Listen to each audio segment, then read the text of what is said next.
Anyway, good morning, and you are all very welcome to this morning's event. My name is Eddie Cassidy, and I'm chairman of the Irish Lung Fibrosis Association, which is generally known as ILFA. Today we hold our first virtual Patient Information Day of 2023, and we have a morning planned with a fantastic lineup of guest speakers. We are very grateful to all our speakers for their time and expertise, and I hope you will enjoy their presentations. As always, with virtual technology, we hope everything will run smoothly from here on in, and we are very grateful to have Justin helping us here this morning. The order of speakers this morning is Professor Killian Hurley, Dr. Roisin Cahalan, Dr. Anne-Marie Russell, and Jess Mandizha. We will then take a short break, and we will be resuming with Donna Langan, Grace O'Sullivan, and Jerry Fitzgerald.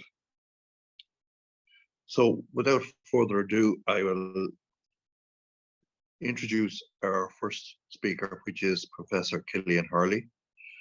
Professor Killian Hurley is a consultant respiratory physician with specialist interests in pulmonary fibrosis, who works at Beaumont Hospital and the Royal College of Surgeons, Ireland. Professor Hurley is chair of the Interstitial Lung Disease Group at the Irish Thoracic Society and is also a great friend to ILFA. Professor Hurley's presentation is entitled Idiopathic Pulmonary Fibrosis. So with that, I would be over to yourself, Professor. Great. Good morning, everybody. Delighted to be here, and thank you very much for the invite. I was reminded I gave my first talk to ILFA back in 2018, another in 19. So I really enjoy these presentations and getting your questions and talking about pulmonary fibrosis of all types. But today I'm going to specifically talk about idiopathic pulmonary fibrosis, and I'm very happy to take some questions at the end if you want to put them through the chat.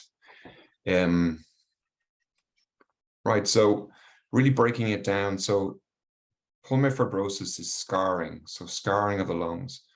And when it's in the setting when we can't find another cause, we call it idiopathic pulmonary fibrosis.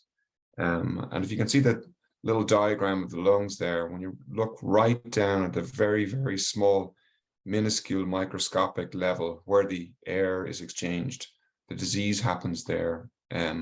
Back in these little bubbles, what we call the alveoli, where the oxygen is exchanged.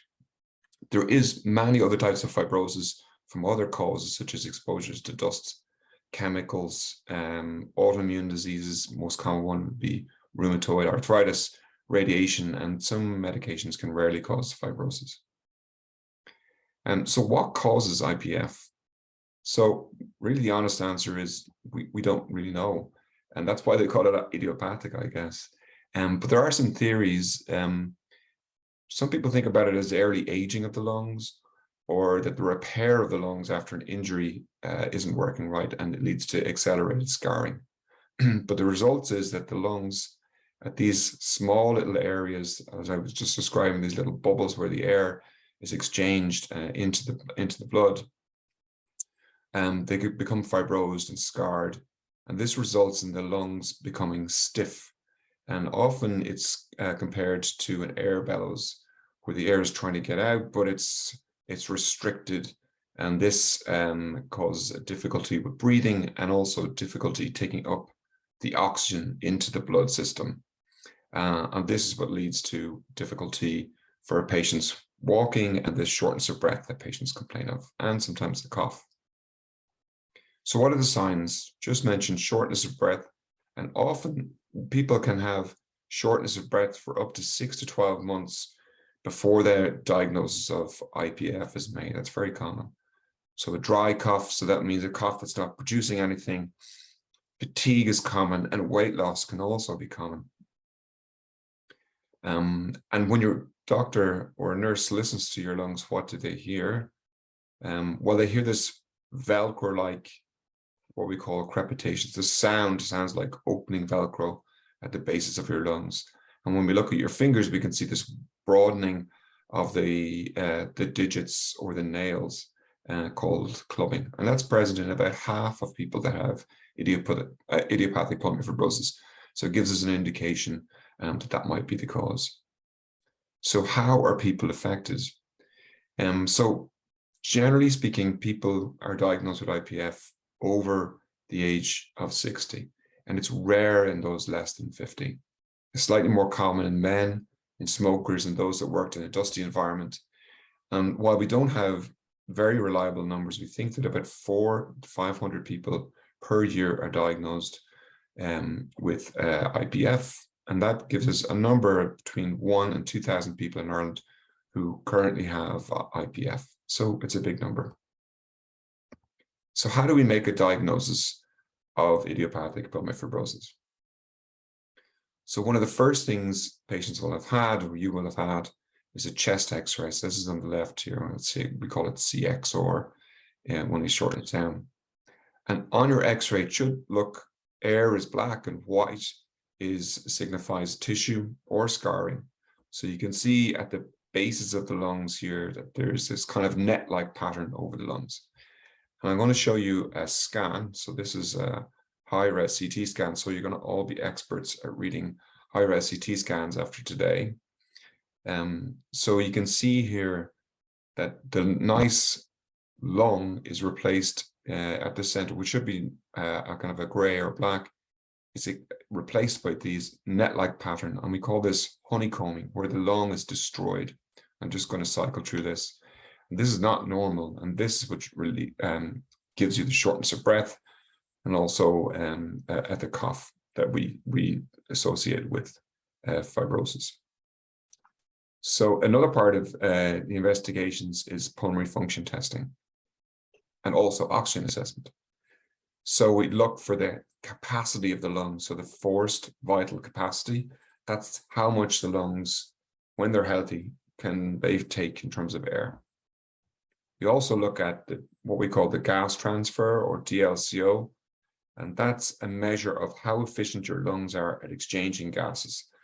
And if that drops below about 80%, that's not normal. So that might be an indication that something's happening in your lungs.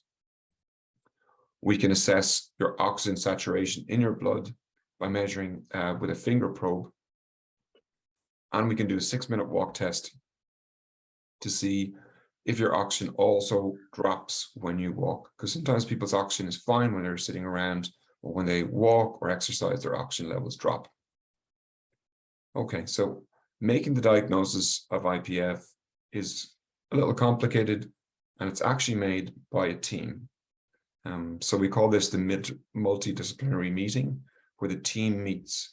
And the goal of this meeting is to make a diagnosis for patients, and we discuss the cases. We'll look at the X-rays and CT scans, and we'll look at a biopsy if it's done. And we'll reach a consensus on the diagnosis, and we'll take the next steps in terms of starting treatment for somebody or referring them on to other specialists. And the teams are big. So this is just an example. This is the team that we have in Beaumont Hospital. So there's myself and a radiologist, a number of radiologists, the clinical nurse specialists, also work with some great rheumatologists who give us advice about those who have rheumatoid or scleroderma or other diseases. If someone needs a biopsy, we'll send them to a thoracic surgeon, usually over in the Mater Hospital, and a pathologist will read it. And if they need some management of their breathlessness or end-of-life care, will involve palliative care. Of course, the key people as well are physiotherapists, who will help us with pulmonary rehabilitation, oxygen, and they work very closely with the nurse in the clinical nurse specialists. So how do we treat IPF? So one of the mainstays of treatment are antifibrotic medications. So there's 2 on the market at the moment, and there's more being developed. So one called pirfenidone and the other called nintedanib. Some patients also get antacids, or what we call proton pump inhibitors, which are like protium or nexium. And that's because sometimes patients have reflux, and reflux can make your fibrosis worse. And some people think it has a part to play in its development of IPF. About the antifibrotics, they've been shown to be successful at reducing the decline in the forced vital capacity. So that's what we measure in the pulmonary function. And when we compare them to not getting drug, it seems that it does slow that down in studies. But there can be side effects. Not everyone gets side effects, but the more common side effects are changes to appetite, nausea and vomiting, or diarrhea. It's important to remember that we've tried some things for fibrosis that don't work, including steroids and anti-inflammatories. And while you might get those when you have an exacerbation or be on very low doses, high doses of steroids are not used routinely for a pure idiopathic pulmonary fibrosis anymore. But what are the other treatments? So there's some really important other treatments. So oxygen therapy is extremely important for patients. It allows them to walk further, to exercise, and it tries to stop this inhibition or limitation that they may have from having a low oxygen. Pulmonary rehabilitation is extremely important, and Dr. Roisin Cahalan is going to talk about it later. Exercise and monitoring that exercise is also very important. And here's a picture of Nicola at the top of Kirkpatrick doing some of the things that we would like our patients, if they're able to do, in terms of getting some exercise. Symptom control is a huge part of managing pulmonary fibrosis. And I think Grace O'Sullivan is going to speak a little bit about that as it pertains to the involvement of palliative care and clinical nurse specialists. And when the time is right and for the right patient, transplant referral and assessment is something that can be considered. So a patient-focused pulmonary fibrosis service looks a little like this. So it's patient-centered. So the patient is at the center of all the strategy and thinking about how we treat patients and how we deliver that care. And the goal here is to find the best care for that individual patient and to offer appropriate treatment at the right time to the appropriate doctors or to the appropriate paramedical staff as well. So really important people within the team that takes care of a patient are social workers, speech and language, occupational therapy, dietitian, and psychological care. Not every service has this. In fact, I'll show you some numbers about that across Ireland. But these are the kind of things that we would like to be able to offer patients in a really truly multidisciplinary team. And so what's happening in Ireland at a national level for patients with pulmonary fibrosis? So with the Irish Lung Fibrosis Association, also the Irish Thoracic Society, which represents doctors and other clinicians who work with patients with IPF. We were able to start a IPF registry to try and record the numbers accurately of patients that have IPF across the country. The aim of that is to improve the diagnosis and to improve the equity and delivery of treatment across the country, and to do some studies, including those regarding familial IPF. I'll talk a little bit about that at the end. At the moment, there's 9 specialist centres across Ireland who take care of patients with IPF. So there's a number in Dublin, 1 in Cork, 1 in Limerick, and in Galway, and also 1 in Drogheda. And those specialist centres have a consultant with a specialist interest in IPF and other clinicians and nurses and paramedical staff that can take care of patients with IPF. Clinical trials are also ongoing at some of those centres where new drugs for IPF are being tested with patients with IPF. In 2018, the Irish Thoracic Society was able to produce a position statement, which is available on their website. And this outlines what patients should be receiving ideally at a specialist centre and what kind of care they should expect. And the Irish Lung Fibrosis Association, before that, was able to develop a patient charter detailing what patients should expect in terms of their care. So what services are patients currently receiving? So ILFA ran a very successful World Cafe Day back in 2021. And during that and afterwards, they did a survey of lung fibrosis patients and also of those post-transplant patients. This is conducted in July and August in 2021. The responses were collected online, and it was a very successful. It was 112 responses. And what it showed in terms of what kind of care, in terms of outside of the clinician, what are patients receiving? So most patients, but not all, so 58% have a clinical nurse specialist, 38% only have a physio, only a quarter have dietitian, and very small numbers have access through that service to social work, occupational therapy, palliative care, and speech and language. So there's a lot of work to be done. This is probably can be delivered through a national care pathway for pulmonary fibrosis, which both the ITS and ILFA are pushing for at a national level with the HSE and Department of Health. So what research is now being carried out for patients with IPF in Ireland? So I'll just go through some of those things. So we think that familial pulmonary fibrosis is common in Ireland. So that's fibrosis that occurs in more than one person in a family. And we think that's suggested by the numbers that are through this Irish Thoracic Society IPF registry. So about 1 in 5 people that have IPF also have another family member, either first degree or second degree relative with fibrosis. And we are interested in Beaumont and also in the Royal College of Surgeons in discovering why. We're also interested in understanding, do we have different genes in Ireland? So we know about genes in other countries, but are there other genes in Ireland that cause or contribute to pulmonary fibrosis?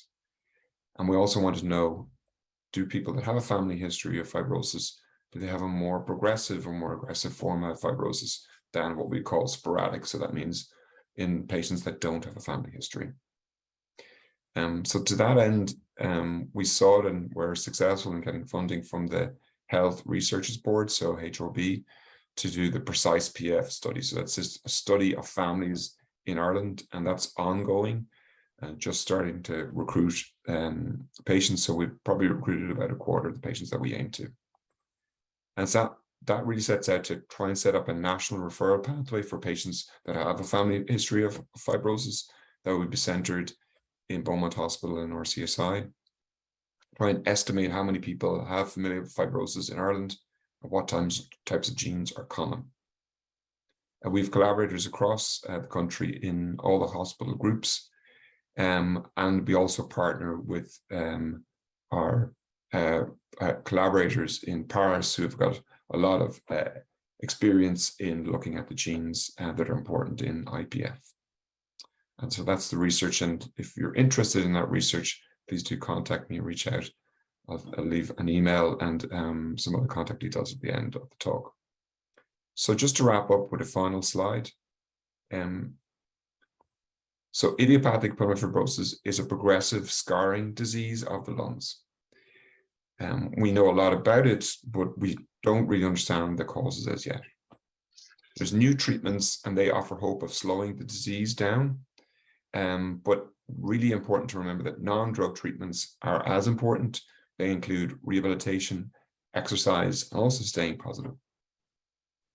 Focused and organized care by teams, such as we've described, so this multidisciplinary teams, are really important to help people cope with symptoms and the disease. And more research is needed and is ongoing in Ireland. And we're very happy for people to be involved in research, which I think is an important part of finding new treatments and cure for IPF. So at this time, I'd like to thank you. And if there's questions, I'm very happy to take those. Thank you, Killian, for a wonderful talk. Our next speaker, excuse me, is Dr. Roisin Cahalan, lecturer in Respiratory and Cardiovascular Physiotherapy in the School of Allied Health in the Faculty of Education and Health Sciences. ILFA was delighted to work with Dr.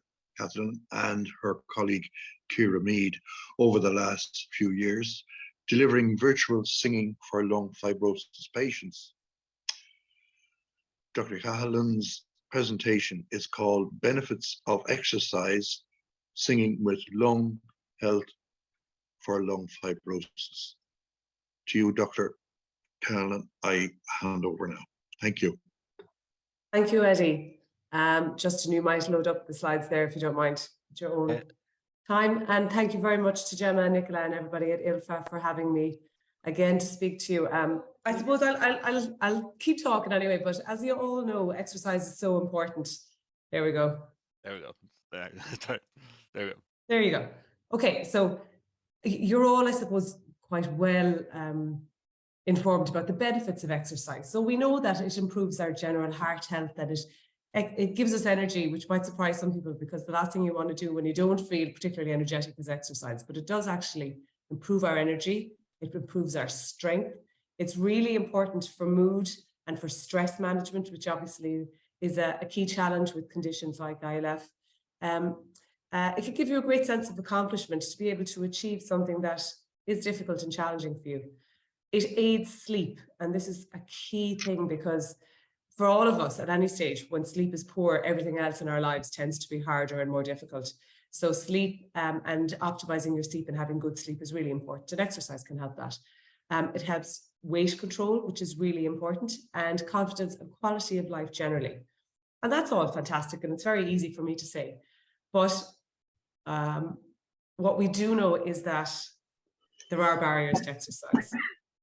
Some of these can be time. Some of these can be fear. So I'll talk about that in a sec. Some of this can be access. So trying to get access to the type of exercise that you want to do, the equipment that you might need, the setting that you might need, depending on your location, the facilities that are around you, and so on. Fatigue, just being so bone tired or so depressed or so down on yourself that exercise is really the last thing on your mind. And that can be a real challenge for people. And exercise capacity. So if you feel really weak, really breathless, if your cough is really problematic or troublesome, it can be hard to know where to start sometimes. And that can just leave you a little bit of a loss about how do I actually start exercising? What can I do? How do I get on the road? And then interest, you know, it's when you have a condition like this, there's so many things that you have to do and so many things that you shouldn't do and you can't do. And it's very hard to balance all of these things and to do something that you really may not have any interest in, and finding the part of exercise that you really like and that doesn't feel like exercise, if that makes sense, that's really important. So are we moving on there? Yep. There we go. So Killian spoke about pulmonary rehabilitation, and outside of the medical, the pharmaceutical management, it really is very important in terms of giving you all the tools that you need to try and manage the condition. So in addition to exercise, which I'll speak about, it gives you advice about general lifestyle management and psychological support, ideally, and all those other elements that are so important in dealing with a holistic condition and a condition that affects every part of your life, like fibrosis can do. With pulmonary rehabilitation, there are barriers, we know, in Ireland in terms of access and places that are available and referral. But I think that really is changing. We're seeing, in my neck of the woods anyway, down here in the Midwest, there are a lot more classes available, and there's a new pilot project coming up soon where GPs will be able to refer people to pulmonary rehabilitation. And if I could advise people to be your own advocate for this, if you think this is something that you need, really talk to your GP, talk to your healthcare practitioner, if that's your nurse or your consultant, about getting on this program, because it really is, there's loads of evidence to support how good this program can be. And we see all the benefits of it. And one of the things, I suppose, with exercise that can be a challenge also, though, is just managing your shortness of breath. So if we have shortness of breath and we exercise, it'll make us more short of breath. And that's what it's meant to do. But for people who are pathologically short of breath, or for whom it is really scary and challenging, it's not a state that you want to put yourself into. So what can happen is we get into a vicious cycle of being very short of breath, not exercising, and as such we become less fit, you know, we become weaker, we become more impaired in our day-to-day lives. And that has a vicious circle in terms of even easier tasks become more problematic, and we get short of breath easier and easier and easier. So it's really important to understand that shortness of breath is part of exercise. And it's good because it means that we're challenging our muscles that help us breathe. We're challenging the muscles of our arms and legs. And so long as it's done safely and in a way that you feel comfortable, it's something that you should embrace and just go, okay, this is going to make me a bit stronger so that something that was hard this week mightn't be so hard in a couple of weeks down the line. So there's some practical advice I can give you around that. And the first thing really is to work with your medical practitioner, your partner, whoever you're dealing with, in terms of maybe setting those goals around exercise. You know, what's safe for you to do, what's not safe for you to do, and setting SMART goals. So SMART goals is something that we talk to our patients, our students about all the time in terms of setting goals for patients. And it means, you know, SMART stands for specific, measurable, achievable, realistic, and timely. But basically what this means is set small goals that mean something to you that you think you'll be able to achieve. So if that means I'll be able to walk to the shop, you know, twice a week, and it'll only take me 10 minutes and I'll be able to rest just once on the way, or I'll be able to play with the grandkids, or I'll be able to walk up and down the stairs without getting very, very short of breath after exercising for a couple of weeks. And setting SMART goals is really important because it gives you something to aim for. It gives you a sense of achievement when you get there. And it's something to build on. And the thing with goals is, you know, they're not set in stone. If something is too easy, you can set a harder goal. If something is too hard, you can adjust it to make it a little bit easier for yourself. And what I'd say is write these down and refer back to them. Choose something you like, absolutely key. And have a partner if you can. You know, it's like anything. When we watch Operational Transformation or any of these things, if you have someone that'll do it with you, and it doesn't necessarily need to be someone with fibrosis, it can be anybody at all in your life that will support you. Try and be active every day. And we'll talk about the different types of exercise in a sec. And don't let setbacks get you down. You know, we all have bad days. We all have days where it just doesn't happen, the exercise, or we have a bad session for whatever reason. And there's loads of reasons. So, you know, this is a marathon, not a sprint, in terms of exercises for life. So don't let a couple of bad days get you down. Get back on the horse. And then reward yourself when things go well or you achieve your goal, and whatever that might be for yourself, you know. So be good to yourself.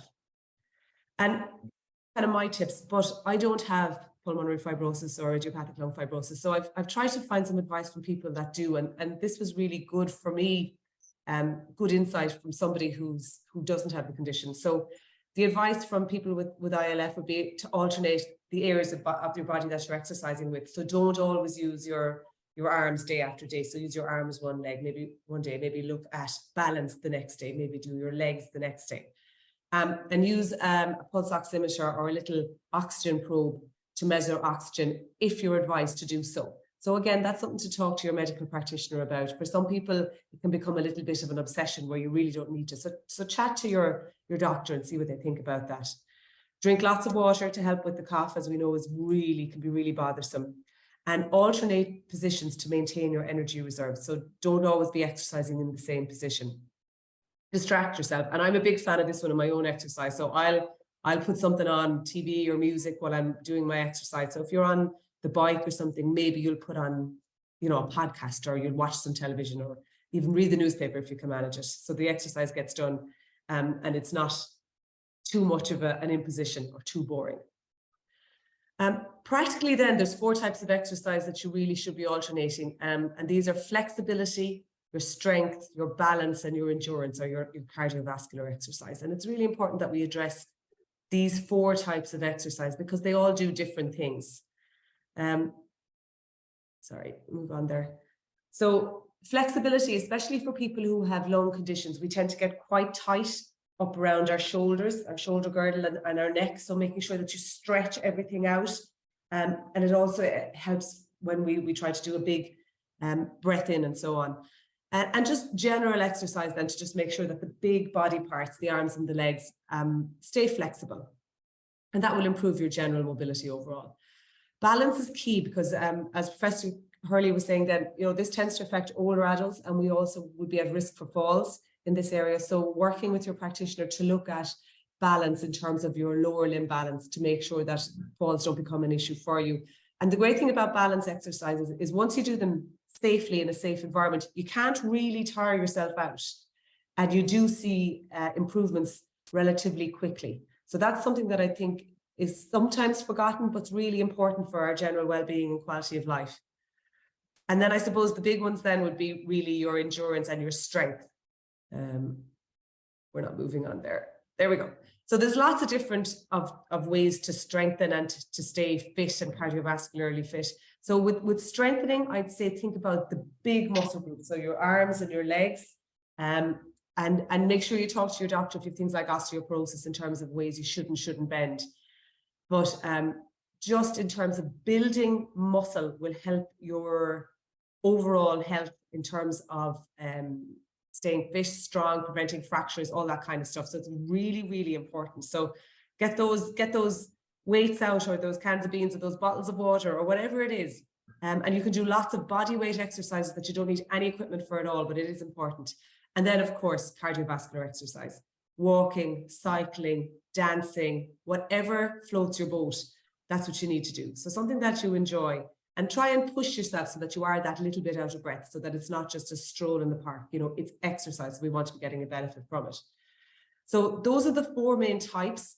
And to just ensure that you take the advice in terms of alternating them, setting goals, and progressing as you can, and always linking in with your medical professional if you're not sure, whoever that might be. So the next thing I want to talk about briefly is Sing Strong. So some of you might have been involved in the program, and it's a singing program for people with all sorts of lung conditions. And it's really that anyone can join. And we have, in addition to the singing classes, which work on building your respiratory muscles, we have talks from a range of clinicians. So physios and GPs, dietitians, social workers, psychologists, whoever our members want to come in, that's who we get in. And we've been running this for quite a while, and with Fibrosis Ireland as well, or ILFA Ireland as well. So it's been really successful. We do it online, and we're getting back in person as well, which has been fantastic now that COVID is finally settling down. Fingers crossed. Hope I haven't jinxed anything. So we'll move on.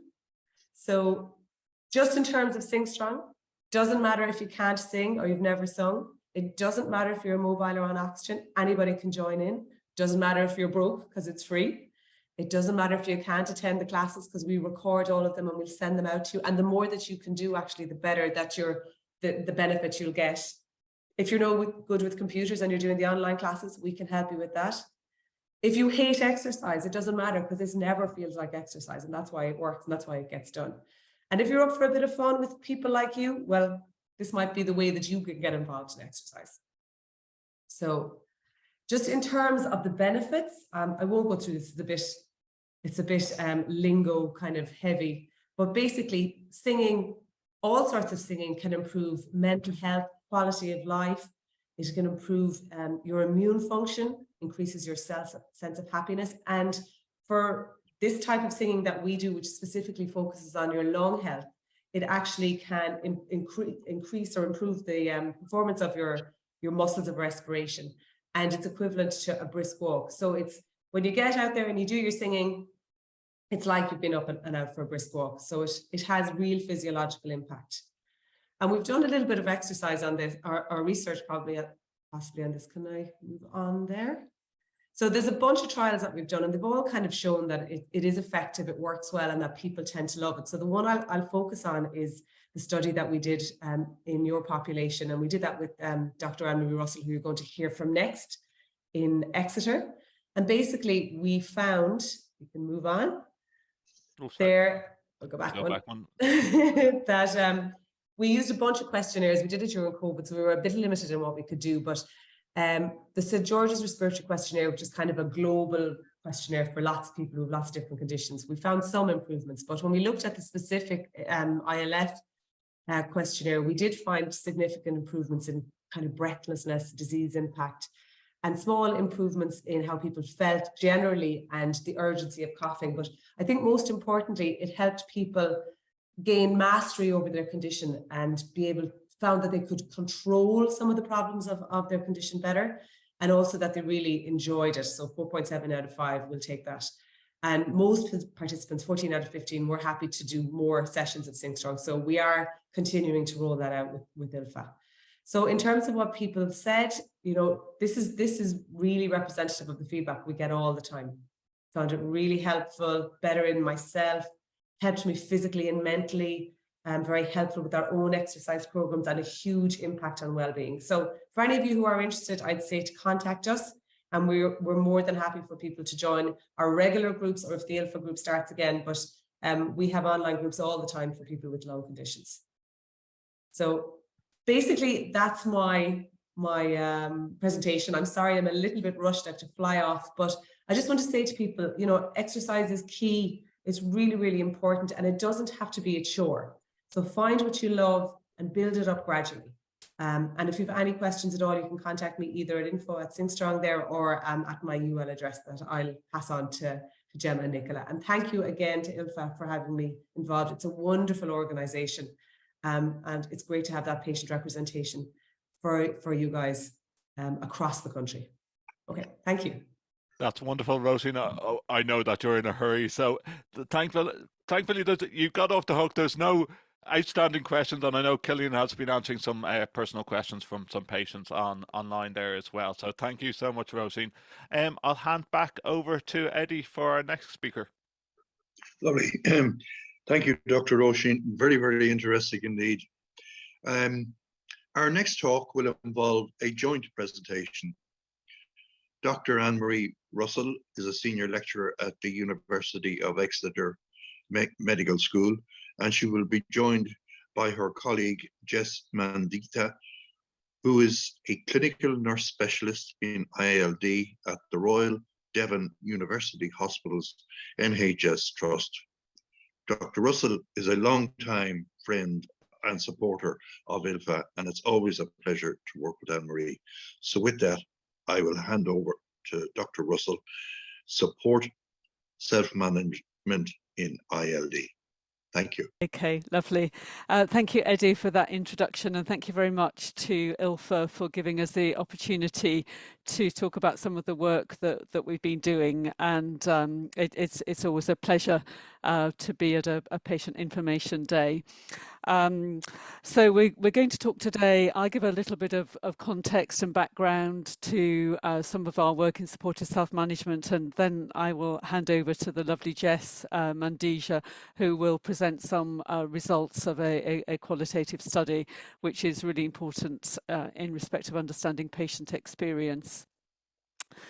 So really important to think about how we work together collaboratively as patients and clinicians. And Professor Hurley has alluded to what we would expect in a service of excellence that would provide the care that people need who are living with pulmonary fibrosis. And measuring what matters is important to us because some of the metrics help with business planning to help to ensure that those health services continue and that we're meeting the needs of our population. And so I guess we've all noticed that there's been a global pandemic, which has influenced and changed our approach to care. And particularly influenced the way that we're monitoring as well. And so we'll speak a little bit to that and talk about biomarkers such as the forced vital capacity that we use in home spirometry, and how it's really important to think about patient-centered concepts as well when we're planning our services. Oh, sorry, I've got some recording on that. In the UK, slightly different approach to health, and we have the NHS long-term plan that aims to ensure that personalised care is the norm. And when we talk about self-management, it shouldn't be that people are self-managing. It should be that they're supported and empowered to self-manage. So it's about a package of care. It's not just about a device. And so on the back of COVID and with Digital Health England, which is the healthcare system that we work in, we have to think about how we're going to empower people to live well with conditions such as interstitial lung disease. So things have changed and progressed a lot, and I was driving this morning and listening to Radio 4, and there was a reflection on, some of you will remember Blue Peter from the 1970s, and they revisited conversations that children had had about what the world would look like in 20 years' time. And so I guess our blue sky thinking of today is very much the reality of tomorrow, in the pace that we're living life at the minute, and the rates that in some regards things change, but in other ways things are slow in terms of infrastructure to catch up. And I'm here with a lovely patient of mine, Gordon, who's sadly no longer with us, but he was such an inspiration and a pioneer working with us on the early work we did with home spirometry using a very simple device, a care fusion device that wasn't digitalized.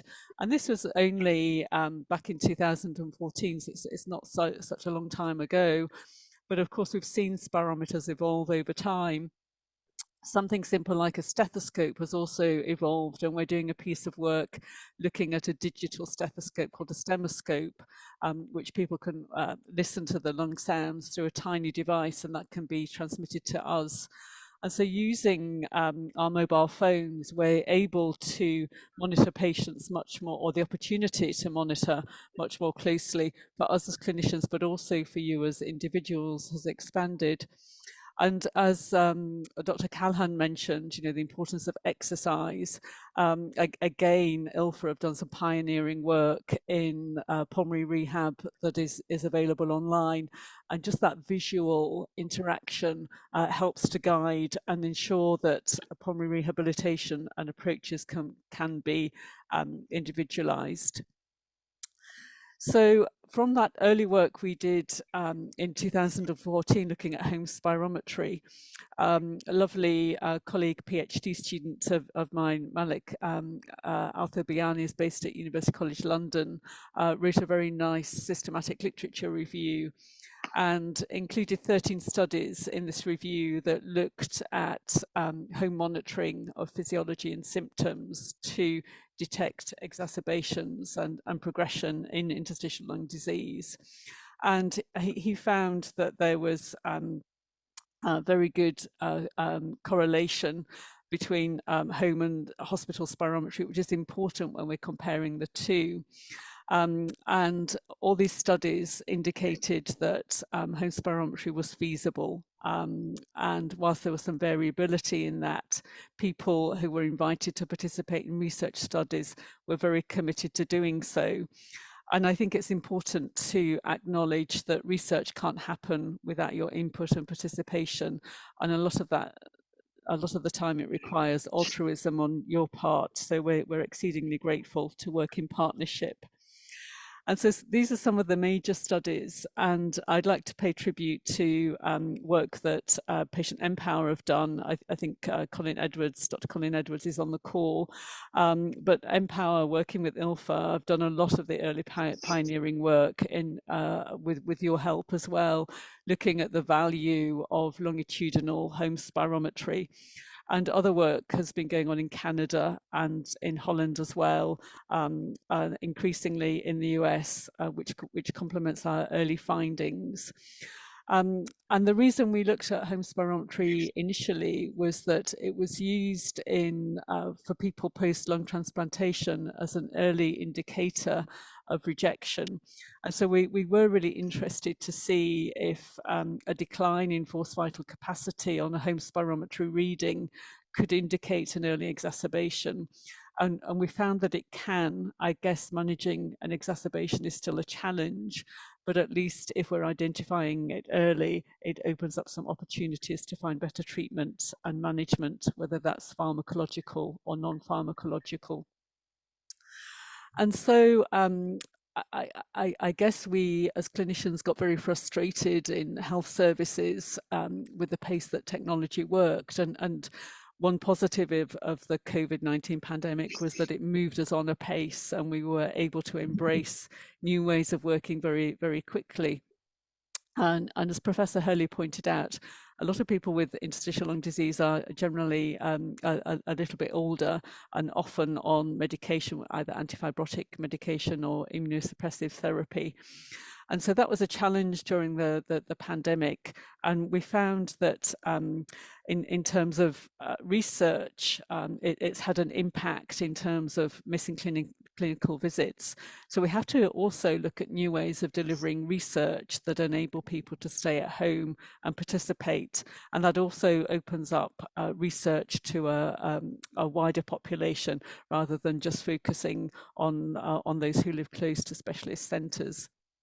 And so there's lots of new and exciting opportunities ahead. And Jess will speak to a piece of work that informed this application that we put into NHSX in England. It was a partnership between Royal Devon University Healthcare Trust and Guy's and St Thomas's Trust in London.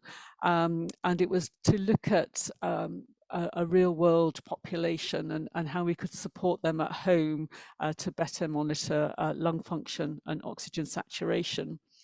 And this was a partnership with Patient Empower. So patients were able to use the Empower app that many of you will be familiar with. And we also looked at integrating some questionnaire data on symptoms and quality of life. Because a lot of the time it's not only the metrics, but it's capturing how a person is thinking and feeling about their condition and that symptom experience that can really help, particularly in identifying exacerbation. And it also opened up the opportunity to ensure we could deliver more telephone clinics. And that's really important if you're experiencing fatigue or breathlessness. We want you to keep your energy for the important things like singing and not to be wasting that energy on a hospital visit if that's something that we can bring to the home. And we're now looking at integrating this data directly into our patient electronic record, which is called EPIC, so that will enable us to do more real-time monitoring and to be able to get back to patients promptly. And so we've been looking at some of the information that's already published, how often people are able to use home monitoring, and how we can identify the number of exacerbations that we'd be able to manage remotely.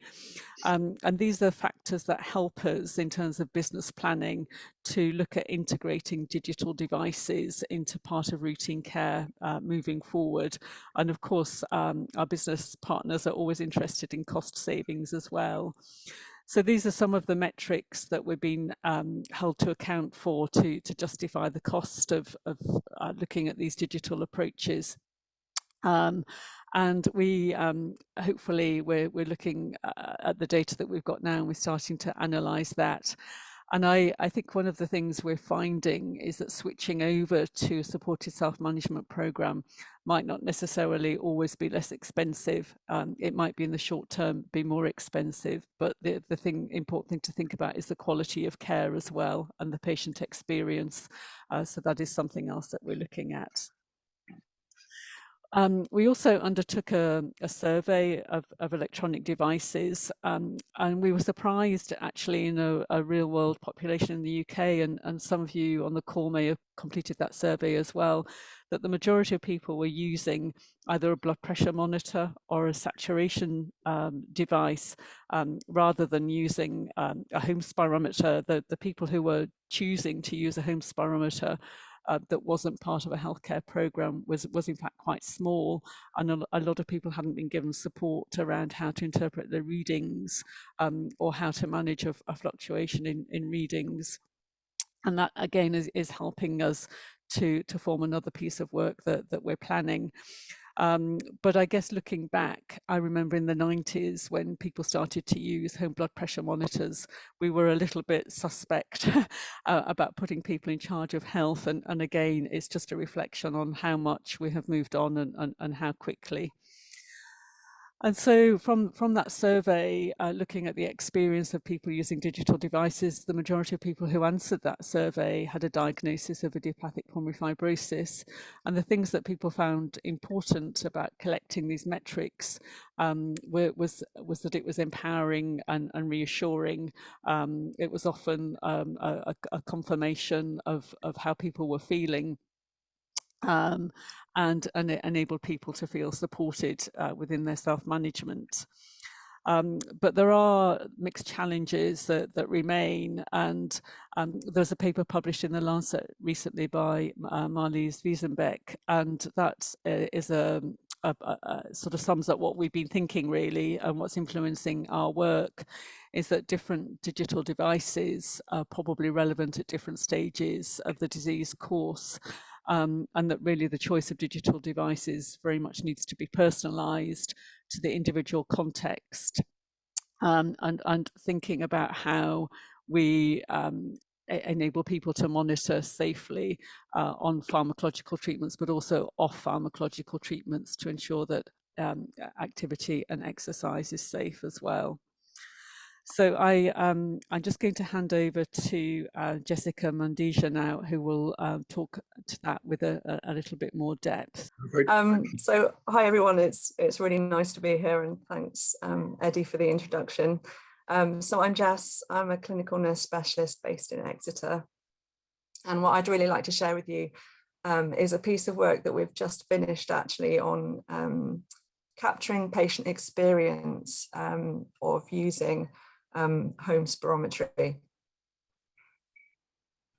So in terms of the background, we know that forced vital capacity is an accepted clinical marker of disease progression in ILD, and home monitoring opportunities have increased, and that's been accelerated by COVID, where access to healthcare has been more limited. And I'm sure that plenty of you on the call today are already using home spirometers. So what we know, and what Anne-Marie has already alluded to, is that we know that using home spirometers, we know that it's feasible, we know it can be done. We know that it's acceptable, that patients will use home spirometry devices, and we know now that the results can be reliable, obviously with some support. But the patient experience hasn't actually been reported yet. There's nothing in the literature that has significantly looked at what it's like really for patients to have home spirometers. And this is obviously really important as healthcare workers. We want to benefit patients, and we certainly don't want to harm them. And it's really important to capture the patient experience in order to understand the impact of what we're doing as we move towards using more technology. So we designed a project capturing some qualitative data, and we recruited patients in our centre in Exeter that were undertaking home spirometry as part of routine care. And we asked them if they would be happy to undertake some additional interviews. 10 patients consented to those interviews. And here are the demographics. So it's a really wide age range, patients in their 50s up to patients in their 80s. Most patients had IPF, but not all of them. And we performed some semi-structured interviews over 4 time points over the course of 6 months. And then we transcribed those interviews, and we analysed some common themes, which I'm going to share with you now. So in terms of the results, patients talked about the anticipated benefits. Obviously, they were undertaking home spirometry in the hope that it would improve their care or their life in some way. And a lot of those anticipated benefits overlapped with what clinicians would hope for too by using this technology. So it might have been identifying change. So that's monitoring more closely whether there's been a deterioration, an exacerbation, something that needs additional treatment. It might be wanting to see whether patients are responding to steroids, for example. So identifying change was really key. and triggering action.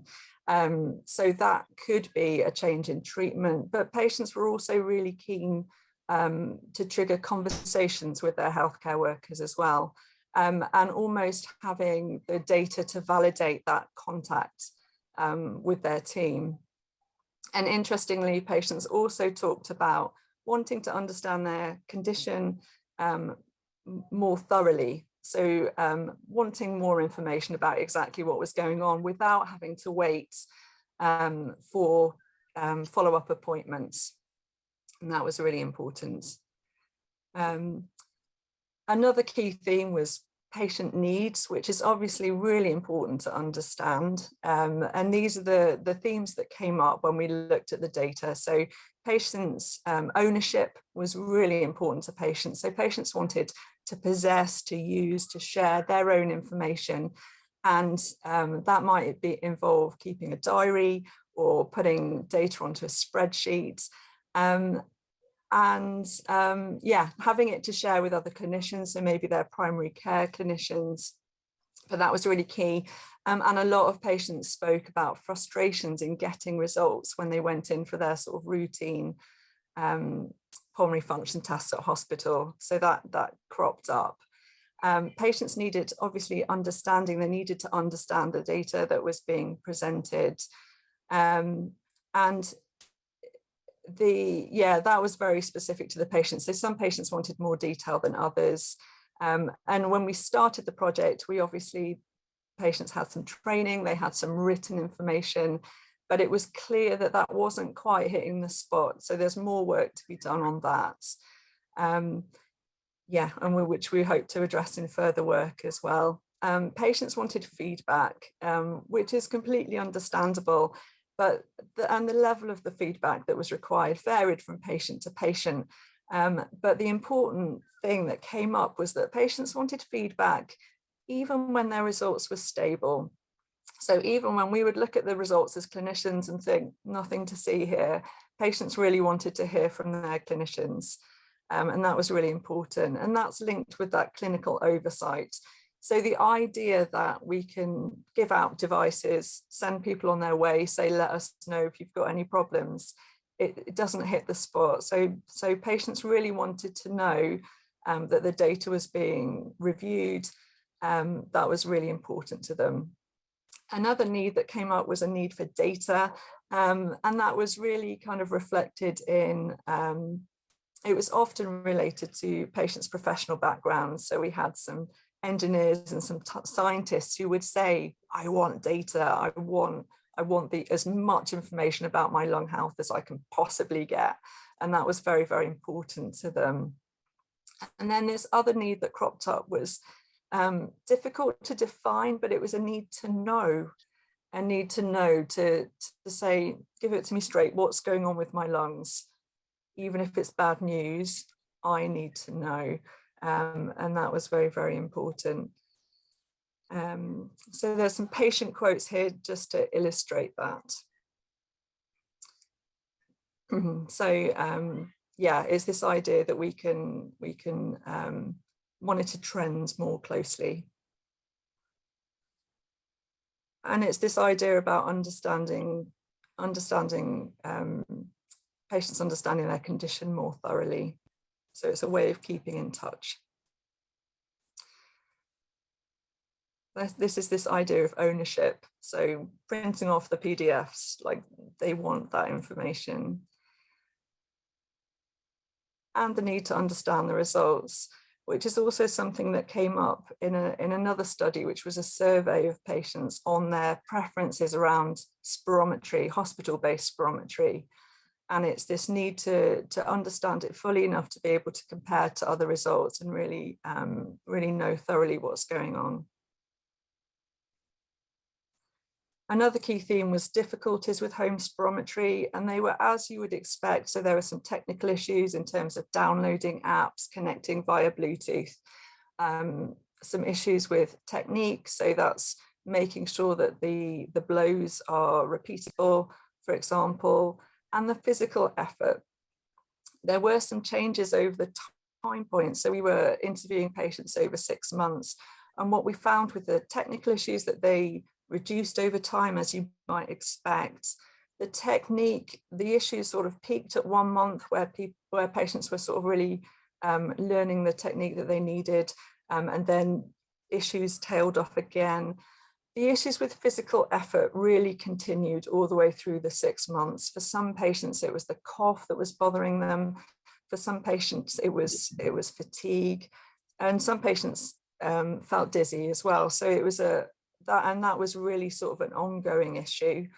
What was interesting at the end of the study was that more patients were making reference to the fact that they were avoiding using it when they weren't feeling well. So when they were, they might have a cold or something like that, and they were avoiding the spirometer. And that really prompted us to think about when we contact our patients, and actually when they stop using the devices, that's the point at which we need to be getting in touch saying, how are you getting on? So that was really important in practical terms.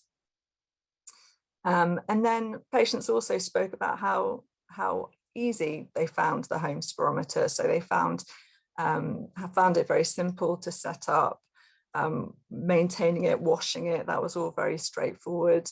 And a lot of patients really did appreciate the convenience. So they're not having to worry about attending the hospital, parking, waiting, and the stress that goes with that, especially when you're breathless. So that was really important to them. And there's some more quotes from patients about that. I'll let you read those.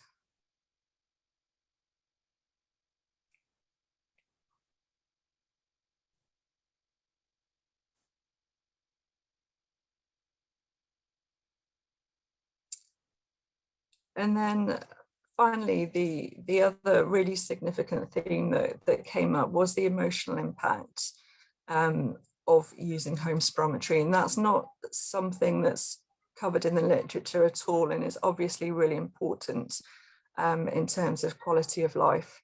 So worry came up consistently all the way through the 6 months. So patients were concerned about seeing declining results. They were concerned when results weren't reflected in their symptoms. So, you know, my results were a little bit worse, but I'm feeling okay. What does that mean?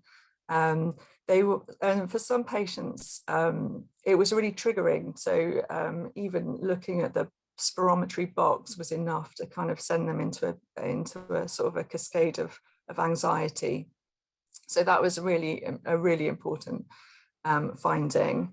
On the other hand, for some patients, the results were very reassuring, and they were glad to see, to have that extra information, glad to see their trends.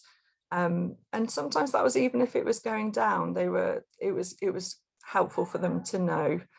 As you'd imagine, some patients had sort of conflicting feelings around it. There was a bit of, I want to know, I don't want to know, which is completely understandable.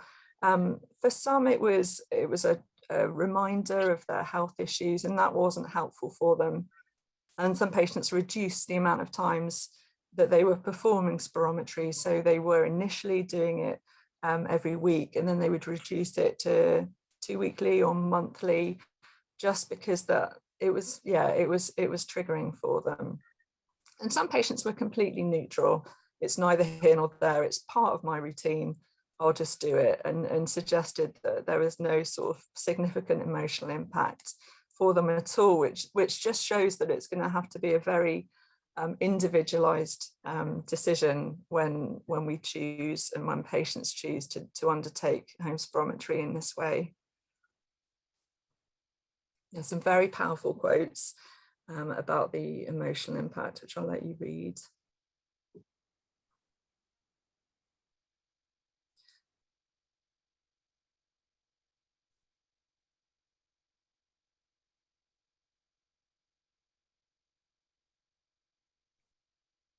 So again, it's just this underlining the importance that it's an individualized decision, and it has to be revisited.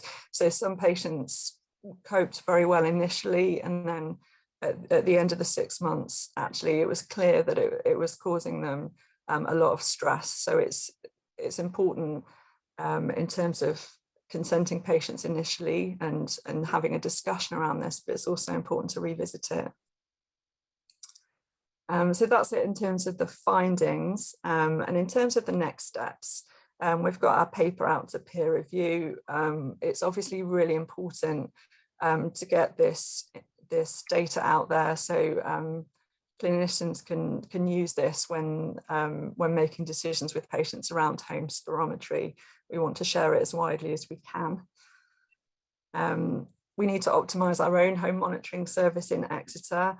And obviously what came out of the data was the need to be really cautious when we consent patients, making sure that they understand the limitations as well as the potential benefits of home spirometry, establish that they understand the results as fully as they would like to, and make sure that they really understand the feedback mechanisms, who's going to be speaking to them, how often are we looking at the data, and how can patients get help if they need it. That's all obviously really, really important.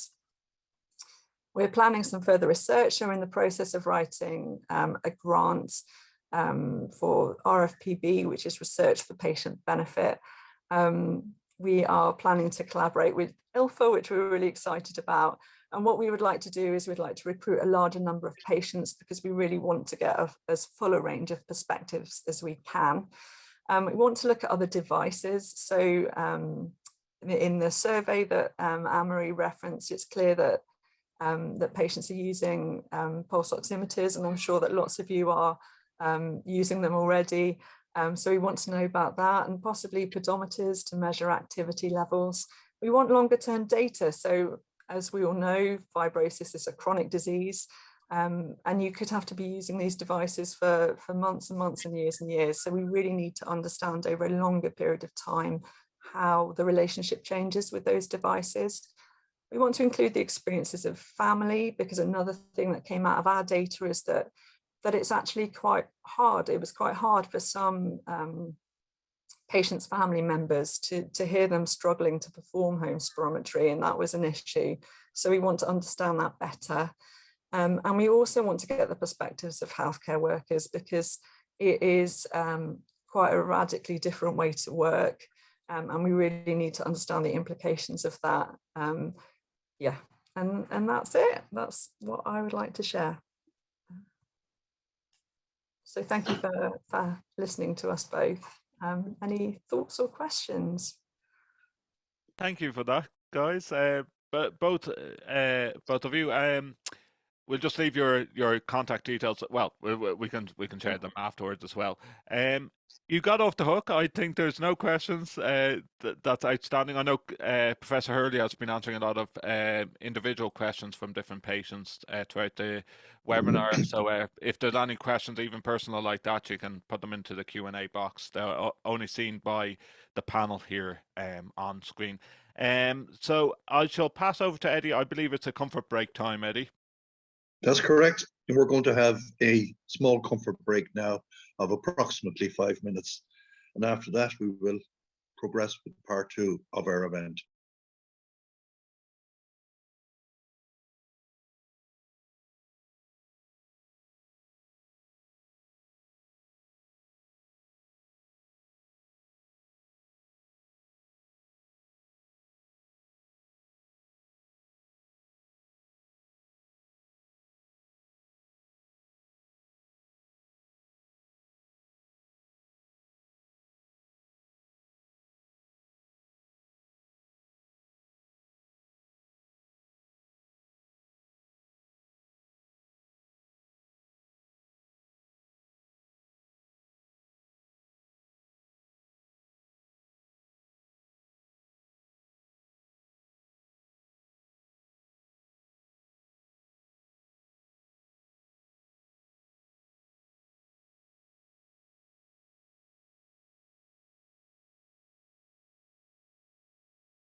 Welcome back, everybody.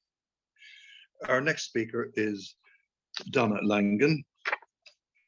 And Donna is an advanced respiratory nurse practitioner at Galway University Hospital. And her presentation is called Role of the ILD Nurse. So with that, I'll hand over to you, Donna. Lovely. So I suppose ILFA kindly asked me to do the role of the ILD nurse. So where my experience comes from, I've worked with Professor Roisin and Helen, one of our advanced nurse practitioners, for the last 10 years in Galway in ILD. So we set up a service in ILD because we've seen, I suppose, there was a need for it. And this is where a lot of our experiences come from, but it also has shown us where we need to improve as well. So I'll kind of cover all those little bits in the next about 20 minutes. So I suppose where we're looking for here is, this is from the ILFA National Patient Charter. So this kind of highlights about 6 points. So early and accurate diagnosis with an MDT input, clear and concise information in plain language, access to the appropriate medicines and oxygen therapy, early referral to pulmonary rehab and exercise programs, early referral to the National Palliative Care Transplant, National Lung Transplant Unit for assessment, and also access to social and practical and emotional supports. So I suppose where we start off is where, when a person comes into clinic for the first time, oftentimes we will get it is that they would be a referral letter from a GP or a referral letter from another speciality. So when the letter comes to our service, our biggest thing is to make sure that we can have all the information. So it may be a case that we need to get previous scans from other hospitals, or a lung function result, or maybe even bloods, or even a background of other conditions. So that's what we're trying to do. An awful lot of the work is actually gathering all this information together. Now, that might not seem like it's a big task, but to make sure your first appointment is the best appointment for you, that's actually critical for us. So as we said, it comes two types of appointments. The first pathway is the patient attends, and there may be a presentation of symptoms. Normally, as Professor Hurley said, it's cough, shortness of breath, weight loss. And if there's no tests done, this time we would start organising bloods, breathing tests, any CT scans to be done. The second pathway would often be the patient will come with a diagnosis, and they're looking for more either specialist team-based approach to their condition, or they may be looking for a second opinion, that the patient already has a diagnosis, but they actually want to make sure that it actually is the most accurate diagnosis for them. So once the appointment has been done, then their case goes to the multidisciplinary team meeting. So the previous speakers have already outlined what the MDT comprises of, but I suppose what is our job within the team? So our job really is, once these referrals come in, it's to make sure that all the information is there. So when the team discusses the case, that we have your background, we know what underlying conditions you have. Have you been already started an antifibrotic treatment and maybe it didn't suit you? Have you been already exposed to maybe some other medications that might have triggered your fibrotic disease? So this is really important, because once we discuss your case as a team, that way we have all the information, and once a decision has been made, that we can actually go forward and give you that diagnosis. So it is quite individualized in each case, so it's really important for us to have all the information so we can give it to you accurately. So delivering the diagnosis, so once the MDT has discussed your case, it's actually to actually deliver this diagnosis. So the person is brought into clinic, they're given diagnosis and their treatment options. So our role really as a nurse is to sit with the patient, their family, we talk through what the diagnosis may potentially mean for them. So I'll go to the next slide, it's actually probably next. So this is what we actually sit down and we see on a day-to-day basis. So this is the path of acceptance. So this is actually devised by Elizabeth Kubler-Ross, which was palliative care consultant. But her thing was that she actually had only 5 steps, but this has actually been revised to 7 steps. So once we give a diagnosis, it's actually the shock for some people. So they may not have been expecting a diagnosis. They may have been just expecting, oh yeah, you have an underlying chest infection, we're going to give you antibiotics and that's it. So for a lot of us, when we actually go and tell them that you actually have an interstitial lung disease, you may not know what that is. And when you don't know what it is, then we have to actually sit down and what that potentially would mean for you in the future. What we get an awful lot of patients is the denial, and that's a very important part of any acceptance process. So it's the kind of, well, why do I have it and my neighbour down the road doesn't have it? But why did I get this when I've done everything right? It cannot be this, it needs to be another condition. That's quite common, and that's we get that a lot at the time, and we understand completely. And sometimes people come back to us and say, I don't know why I said that, but it is completely part of the acceptance process. The next thing really is anger, and sometimes this can come out of any part of an acceptance of any disease, but we often see it in ILDs, is why me? Why is this progressing the way it is? And this can come at very early stages, or it can come 2 or 3 years into a diagnosis. None of these, even though these are look like step-by-step approach here, this is more a circular process than actually a linear one. So then the bargaining, what if I do this, will I get more time? We had someone recently who came to clinic and he was like, I definitely get about 10 years. And we're like, where'd you come up with 10 years? 10 just seemed like a good number. So that kind of, you have this kind of, if I stop this, I'll do this. Or if I start my exercise, will I get more time? And that's very normal. Depression is then the realization that the disease is the disease process and what is going to happen to me in the future. The testing thing is, I suppose, is okay, and it's nearer the acceptance really, is that, okay, I have what I have, but what can I do to change it? Not change it completely, but as in, what can I do to change the quality of my life at this moment in time? And that's a really important thing, because I suppose if any condition anyone has, is we all have to readjust what we think was going to happen in our futures. So we work towards this testing and find out realistic solutions. For some people, it may be, I loved working in my little man cave at the back of my house, and now I can't get there. What are we going to do? And that's what we would look at it all the time, as in, if that's what you want to do, we need to look at solutions to try and get you there. And as Roisin said earlier on, it's trying to get the goal and kind of get realistic steps trying to get into that goal. And acceptance is finally finding the way forward. For some people, acceptance is never really achieved.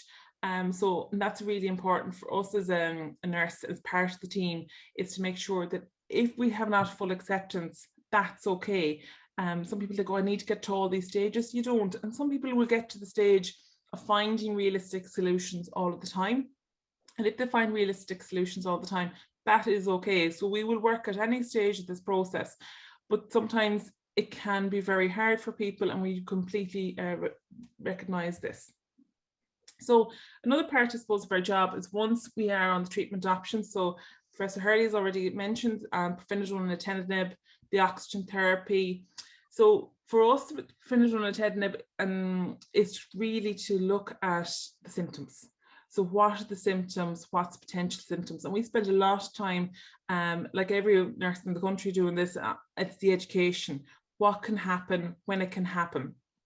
And our biggest thing is really, patients are sometimes afraid that I do have the symptoms, but they're going to take me off the treatment. We always look at the symptoms, we try and treat the symptoms. That is the most important thing. We do not try and take anyone off the treatment unless it really is impacting on your quality of life. If you cannot leave the house because you have diarrhea constantly, that isn't quality of life, and that's what we're all aiming to achieve. The oxygen therapy, we would be there with the physiotherapist and we would order the oxygen therapy. But the biggest thing with the oxygen therapy for us as nurses is, we always get phone calls, is, I have a family wedding, my son or daughter's getting married in Killarney or Tipperary or wherever it is, I want to go. or else I have my granddaughter's christening or my communion or confirmation or whatever it is, I want to go. And that is our job really, is to make sure we can achieve those things. It may sound a very small thing to someone, but if you're able to sit there for your son or daughter's wedding, that's amazing, and that's a big thing, and we definitely go with that. Navigation supports is really, really important part of our role, because we don't have actually a social worker attached to our service. In fairness, there's not many around the country that do. We kind of become the social worker of the service as well. So we're looking at assistance and medical cards for patients who don't have any, getting on to public health nurse referrals to try and get a bit of home help, even kind of meals on wheels for some patients is major. And then financial support. Some of our patients may have to give up their job because of their diagnosis. So that's a big deal for a patient and for their family. So what we actually do that is that we would look and see, are you eligible for this? Can you get care? Can someone get carer's allowance? Things like that. And also we'll often refer patients to, if they're having issues with their diagnosis and it's causing a bit of stress and anxiety, we would actually also refer them on to the counselling and primary care. So it's a service that patients with medical cards can receive 8 sessions of counselling. So we would refer them on for that as well. And then we look at ideas for remaining active. Roisin has done beautiful presentations. So pulmonary rehab obviously would be our first port of call, but simple things for patient well-being. It may only be sitting out in the garden. Let's say if a patient loves a garden and they said, oh, I love sitting, like I used to love doing my garden and my bulbs and all the rest of it, now I can't do it. It might be just sitting outside in the fresh air, looking at the bulbs being planted, or having them planted by someone else and you can see them coming up. Other things may be, let's say if someone if loneliness is becoming an issue for them, it might be a case of, a men's shed, book clubs, depending on how active I suppose people are. Some people would be very, very active and they say, oh, I want to be a bit more active. And some people, it's just a bit of company. So it's constantly kind of trying to keep our minds open as well to anything we might hear as well that might actually help our patients. So we do phone service as well. So our phone service deals with everything. We do new prescriptions, any of the oxygen issues, organising tests, symptoms that arise with the antifibrotic therapy, and also, I never to put on this slide, but is also we also take phone calls from family carers, because sometimes what happens is the person themselves may not feel that they're deteriorating or they're a little bit low, but it's their loved one, their carer, their best friend, that often will ring us up and say, is there any chance you can ring Michael or John or whoever, and see how they are? Because oftentimes when we do those phone calls and we get on to Michael or John or whoever the person is, then we can actually see that, yeah, we're kind of worried about you, or how are you getting on? And that's when they're beginning to open up to us. So we also get involved with the lung transplant preparation. So lung transplant can be a difficult conversation for a lot of people, particularly if it's at that stage of their disease process. So what we would look at is we get everyone involved when the conversation is about to happen, whether it's been a family or friend. We go through the completion of the referral form as well. And for some of our patients, weight management is a big issue. So we try and get as much of the weight management stuff done. Now, unfortunately, we're going on dietitian referrals for the community, and weight management services as well, which is not in our service, but we have to work with other services in conjunction with us. So encouraging pulmonary rehab and remain active. So I suppose thankfully the ILFA online sessions has been a game changer for our service. And then you're kind of looking at the appointments and to go to the matter and trying to prepare a person who is going for assessment, because I think a lot of times people think, oh, it'll be the same as going for an appointment in their local centre. And unfortunately it's not, because obviously it has to be much more in depth. There's much more questions, and there's much more issues that can arise. There's the psychological assessment. So we kind of have to prep our patients before they go, because sometimes it can get very disheartened coming back from an appointment, but you kind of have to prep them to say, look, this is going to be a little bit harder than your normal appointment. And plus, if a patient lives too far from a centre as well, you kind of have to organise oxygen, where they stay and how long it's going to take them there. So for our patients who are on the Western Seaboard, you may say, look, this is going to take all day. So we need to make sure you have oxygen for all day and things like that. So that can be a little bit tricky, but unfortunately, we don't want anyone to be stuck in halfway to Dublin and can't get there. So it's important for us, may not be as important for anyone who lives a little bit closer to Dublin. So I suppose progression of disease is a big thing then, is when the patient comes into us, some will say that they'll notice a slight progression and some don't. So I suppose if they notice a slight progression, we're always going what the symptom is. Is the case that, you know, we were able to walk 1 kilometre last month and now we're not able to do that? And sometimes when you go back and look at the symptoms, then what happened in the last month? You may have gotten a cold, you may have gotten COVID, you may have had the flu. So things like that, we might be able to work back towards. Or it may be a case that someone comes in and says, I feel fine, but once we've done the lung function test or done another CT scan, we've seen a slight progression with it. So that's really important to us, really, is to highlight the progression to the person as well. And you don't want to be negatively kind of, oh, that's a little bit worse.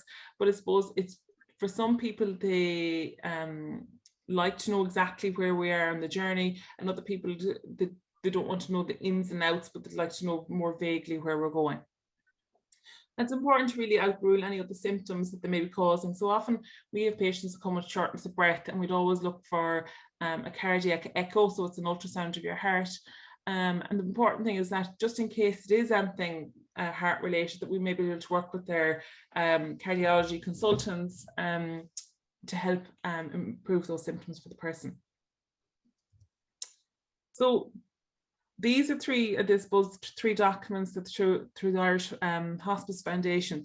They're thinking ahead discussions. So while palliative care is mentioned and should be started early on into a person's treatment plan, it's very hard for some patients. But the minute you mention palliative care, they think it's actually a very negative connotation. So what we try and do is we try and engage it from patient to patient. So these are three documents. They're downloadable on the Irish Hospice Foundation, but they're nice documents, especially my personal wishes and care plan. If it's a case that you want to kind of start putting a few thoughts down, and it's a nice one to kind of start a conversation maybe within a family. So the person may be coming to the clinic, but they may feel that their family isn't as prepared as they are. So sometimes that booklet is nice, that if they start kind of going through it, that the person kind of sees where they are on their journey as well. And I won't touch too much on this because I know Grace is going to palliative care after me, so I won't go too far ahead of her. So follow-up care for us, it does not stop with the person who's living with the ILD. So often what happens in our service is when the person has died, we will phone the next of kin, see how they're coping with their loss, and then we, depending on the person, we will kind of deem an appropriate time frame for this. Sometimes it's 1 month, sometimes it's 3 months only after the person has died. We always send a sympathy card as well, and every year we would like to get a light on the Christmas tree for the person who's passed away the year before. And we're very happy at any stage that a family member or friend would like to contact us. So we always say that our number doesn't stop with the person, it always stops with, it goes on to their bigger circle, and that's really important to us. So I think I'm going to stop there if that's okay. Super, thank you for that, Donna. There's been a couple of questions. Hi, Donna. Is there a 6-week counselling service in all areas of Ireland? ILFA gets a lot of calls from newly diagnosed patients that have no support and would really value of a service like this? Is that across Ireland? Yeah, that's across Ireland, because I actually just looked it up there before we started. So that's across Ireland. So your GP or your healthcare professional can refer you, and it is between the different healthcare numbers across Ireland. So that should be available. I don't know what the time frame is between services, but it's a good one to try anyway. Yeah. Great, thanks for that. Yeah. Just on the basis of time, I'll get Perfect. Grace to do her presentation.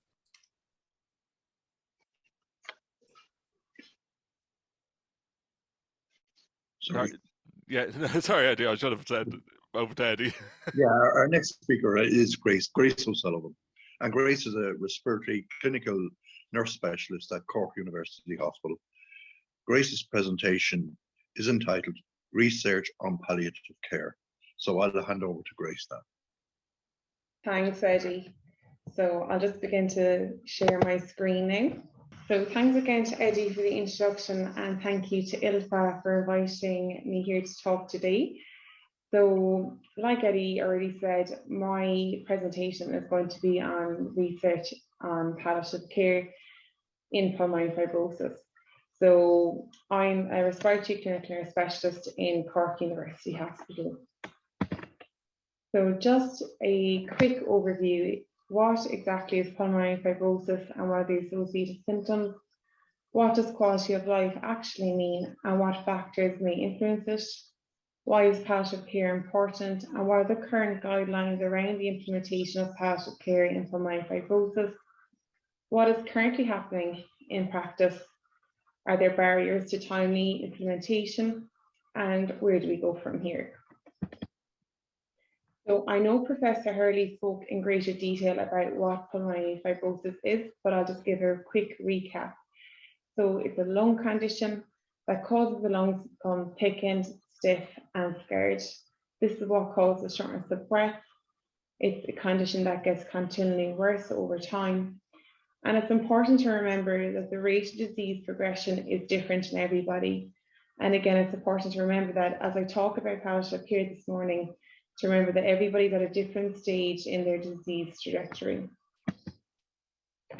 So again, the most common symptoms associated with pulmonary fibrosis are dyspnea, also referred to as shortness of breath, cough, fatigue, and of course there's other physical symptoms such as, gastrointestinal acid reflux, and again, extending beyond the physical symptoms, psychological effects such as depression and anxiety.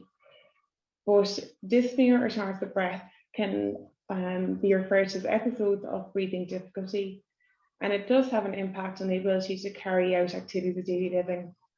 Cough, there's a lot of individuals with pulmonary fibrosis would refer to cough as being exhausting and debilitating, and it can also lead to other issues such as nausea and sleep disruption. Fatigue, also referred to as a lack of energy, and again, individuals would often say they feel exhausted even after a full night's sleep. We know that these physical symptoms have an impact on one's quality of life. So I know quality of life is a term that we hear about a lot, but what exactly is it? And the World Health Organization defines quality of life as an individual's perception of their position in life in the context of the cultural and value systems in which they live, in relation to their goals, expectations, standards, and concerns. And this is, I suppose, quite subjective and very individualized to each individual living with pulmonary fibrosis. Now, there are many factors that influence quality of life. We have spoken a little bit about the physical health and the physical symptoms, but again, quality of life is multidimensional and there's lots of other factors that have an impact. So, such as psychological health, level of independence, personal beliefs, relationship to environment, and social relationships. So far we've spoken about pulmonary fibrosis being a progressive condition. It is associated with physical symptoms, and it also has, it's often, there's other factors such as psychological, social, and spiritual. Therefore, it needs a holistic management, the effective approach and symptom control. For that reason, palliative care has been suggested by both national and international guidelines to effectively manage and, I suppose, aid symptom relief for patients living with pulmonary fibrosis. I've screenshotted some examples here, including the American Thoracic Society documents in 2011 and again updated in 2015, the Irish Thoracic Society position statement, and again the National Patient Charter for Idiopathic Pulmonary Fibrosis by ILFA. So what exactly is palliative care? The World Health Organization defined palliative care as an approach that improves the quality of life of patients and their families facing the problems associated with life-threatening illnesses. It identifies, assesses, and treats problems, and not just physical, also psychological, spiritual, and social. It aims to promote dignity and ensure comfort, and overall, I suppose, positively enhance or improve experiences within the healthcare system. One of the very important messages that I'll get everyone to take away from this morning's talk is that palliative care is there in conjunction with other therapies. I think there's been a stigma attached to the term palliative care that it means, giving up, hopelessness, and that's not the case. What these guidelines recommend is that palliative care is given to improve quality of life and to be given in conjunction with other therapies, such as the therapies recommended by your respiratory team. It empowers decision-making, and we want every patient with pulmonary fibrosis at the centre of this decision-making process with members of the multidisciplinary team. It's the inclusion of a family, and they're to provide family support also, to complement prevention, diagnosis and treatment along with the respiratory team, continuity of care. And again, it can be applied by all healthcare workers and healthcare teams at different levels. It's not necessarily to say that it's only or solely the palliative care team that implements this. Absolutely, we get a lot of expertise from that area, but it can be introduced at all levels. So, okay, we have established now at this point that palliative care is, I suppose, the recommended guidelines on pulmonary fibrosis, but does it actually help? How do we know it helps? So there's two examples of studies here I've included and the outcomes of palliative care implementation. So the results were improved symptom burden and greater quality of life. It also reduced emergency department visits and reduced length of hospital stays. But again, it's the collaboration of care with the patient at their centre, deciding and making these decisions with the allied health professionals, your respiratory consultant, advanced nurse practitioner, and CNS to, I suppose, create a pathway or a plan that's suited best to the patient living with pulmonary fibrosis with their family. So what's actually happening in current practice? So I've been another 3 or 4 slides coming up now, and they're just screenshots of different studies and I suppose the percentage of palliative care implementation in pulmonary fibrosis or interstitial lung disease. A study in 2015 showed that there was 13.7% referred to palliative care in a US study. Over a 10-year period again, in 2017, 3.8% referred prior to ICU admissions. 2018, between 2006 and 2012, there was 12.9% referred to palliative care. Again, this is another US study.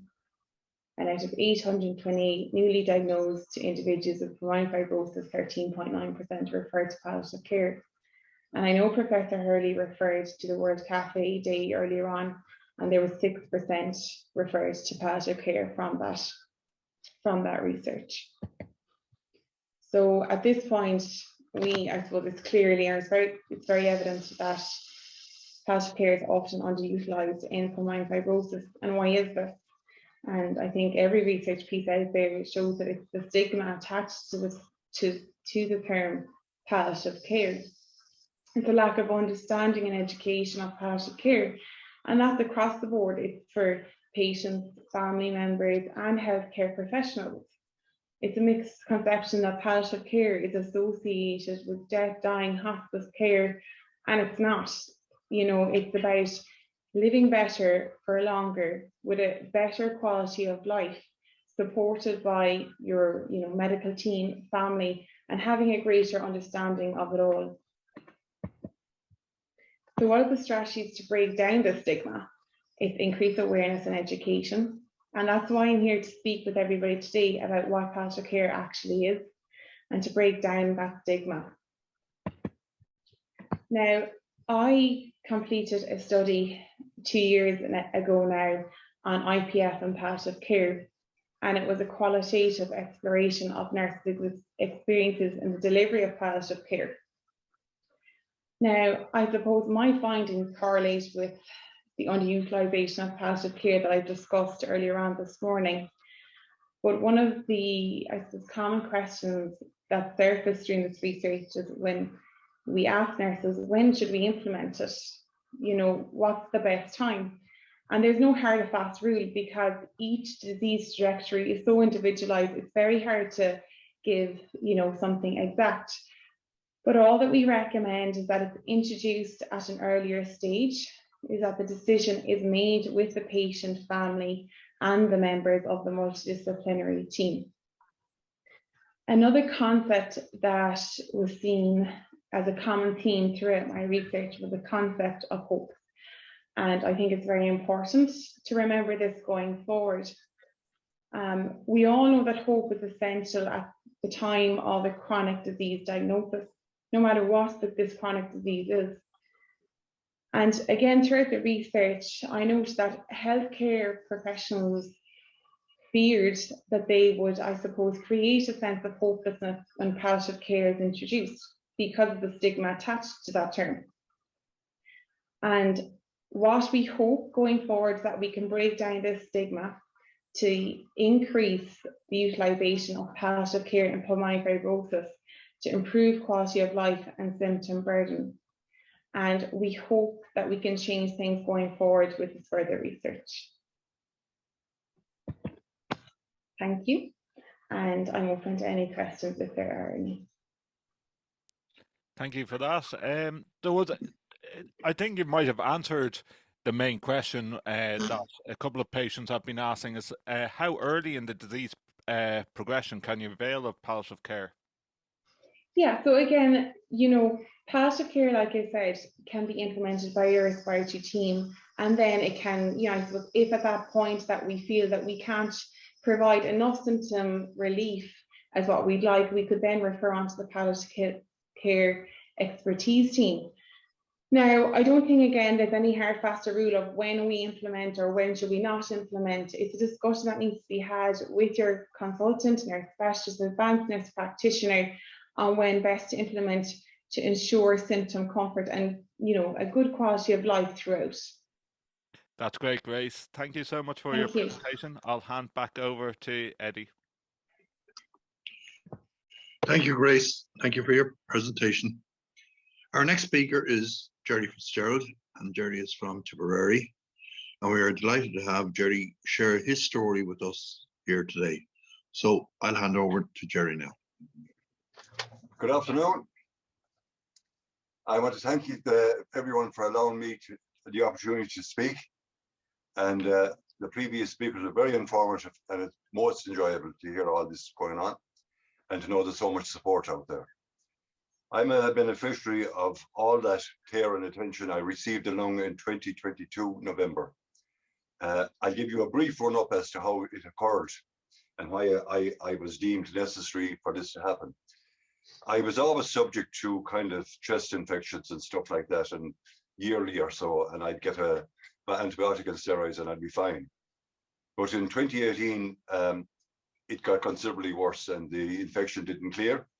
And the doctor suspected that my local GP, who was a great man, suspected I had possibly IPF. He referred me then to Dr. Cassidy in Limerick and his team. And after about 2 months or so, I was diagnosed with pulmonary fibrosis. I had monthly visits or when I was bad into Limerick, and 3 monthly visits if I wasn't feeling so bad. And they would keep a very close eye on me. They prescribed an antifibrotic drug for me, Obev. It's one of the designer drugs to delay the progress of the IPF. I was doing really well on that for about 3 years, and the symptoms were quite mild, but the disease was progressing. And I was doing my 6-minute walk tests in there and physio. And on one of the 6-minute walk tests, I was feeling particularly unwell and I had to stop. And I simply couldn't continue. And I was more surprised myself because I honestly thought I could, up until then, I could do them no bother. My oxygen levels had dropped dramatically. So they put me on oxygen to get me through that session. And I was prescribed oxygen from then on. I started on lower doses in 2018, and I maybe 3 or 4 liters an hour, but I had to use it all the time.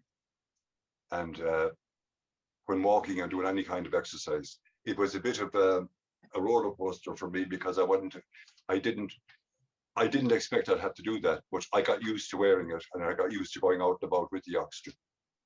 My usage increased dramatically then when I was exercising because I like to walk and I like to do work and I like to be out and about. And that was encouraged by everyone, particularly in Limerick. In August in 2020, I was referred to Dublin, to the Mater Hospital. And they looked at me and they wanted to know the viability of me going for a lung transplant. At this stage, my need for oxygen had increased dramatically. And I was put on liquid oxygen, which is a little device at home that produces oxygen, and you put a knapsack on your back and you wear it all the time. But it gave me great mobility at the same time, and I was able to get out and about, and I was not doing too bad. I was losing weight, however, and they were concerned about that. And after maybe after 3 or 4 months, then I was put on the 2021. I was put on the transplant list, and that was going fine. And my first call up then was in September 2021, and I had 5 call-ups pretty much, and the lung that was prescribed, the lung that was available wasn't suitable for me. And so on the 6th call, on November 2022, I got a left lung. That's a kind of a snapshot of pretty much what happened with me. And I've really never looked back since, and I've enjoyed really good health since I got the lung. I'm active and I'm out and about, and I'm pretty good. Now, in the meantime, that's just a brief snapshot. I had pneumonia while this was going on, and I was referred to Limerick. And in that, when I had pneumonia, I had pneumonia in December 2022, in 2020, and in 2 months later also. And after that, during that time, they discovered a clot in my lung, my left lung, which was the one that was worst of the 2. And they were surprised at that. And they said it was an additional danger to me. And so a very close eye was kept on that.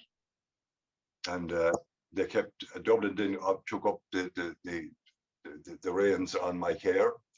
And they went through all the procedure with me, and the run up to a possible transplant happened in August of 2022, and I was in the Mater Hospital for a week, where they do these a whole host of tests. And in those host of tests, they found that I needed a few stents in my heart. I was more than surprised. I didn't think I needed anything like that, but I needed 3 stents. And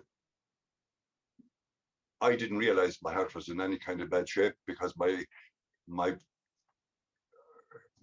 dependency on oxygen kind of masked the fact that my heart was a bit iffy.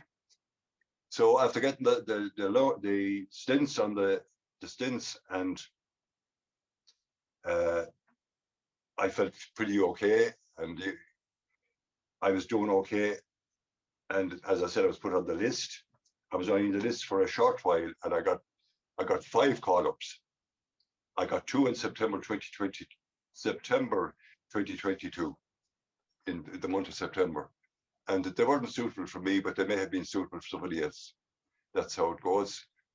And I'd stay overnight, and I come home next day. And because in all that, I was treated with incredible kindness and professionalism, and a lot of understanding, as the previous speakers have alluded to. And I was encouraged to keep up the exercises and keep up the physiotherapy, and which I've been doing before and during and after the operation. That's kind of my story, pretty much. I have been very, very lucky, because during the when my lung became available, there was a pandemic that was raging at the time, and in 22, in November 22, it was actually at its peak, and where I was very lucky that there was a bed available for me. But that was just the mechanics of it. So I was very lucky also, in as much as I was physically fairly strong when I went into the operation. So I didn't have to stay too long in ICU. I was only 2 days in ICU, and I was only a fortnight altogether in the hospital. I was in Tomica. And I was back on my feet again in a fortnight, walking around the car park outside my house. I got very strong very, very quickly, thank God. And I haven't looked back since, really. I've had no bad days that I can safely say, even though I got COVID and I had the winter vomiting bug from visits to hospital. But I survived them all, thank God. But I'm forever grateful for the entire journey among immensely kind and professional people. And I'm in constant contact with them.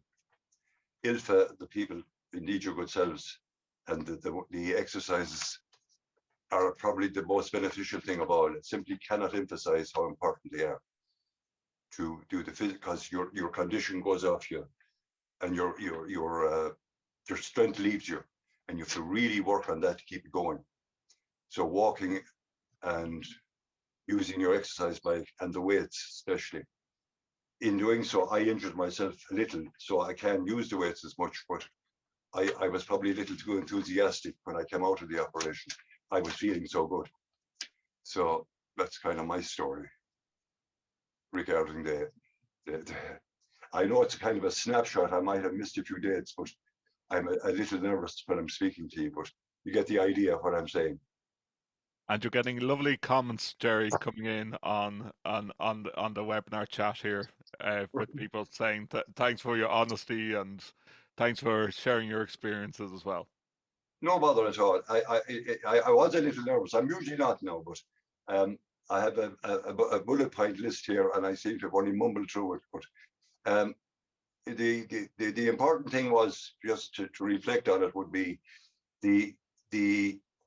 when I went to Dr. Cassidy's team, and the physio department in their team was vital.